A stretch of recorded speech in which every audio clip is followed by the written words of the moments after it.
So one of the most common questions that I get asked by people who are new to lifecycle marketing is, what journeys do I need in place? Fair enough, right?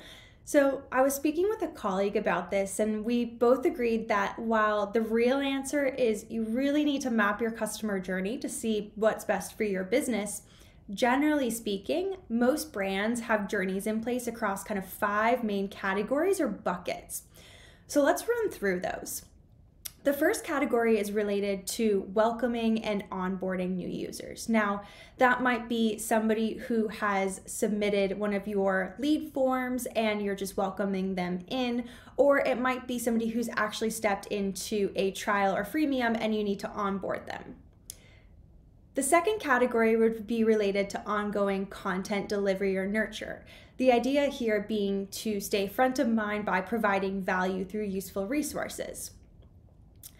The third category is tied to ongoing product activation and engagement. So how do you keep users discovering, engaging, interacting more and more with your product?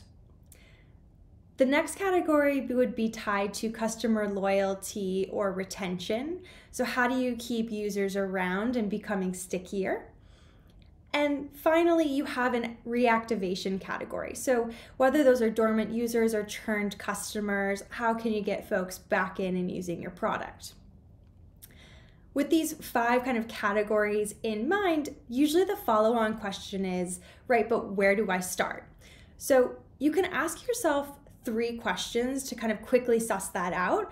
The first is, which of these would actually move the needle the most on my key metrics? The second would be, which of these would reach the largest volume of users who today are not actually getting any kind of engagement or touch point from me?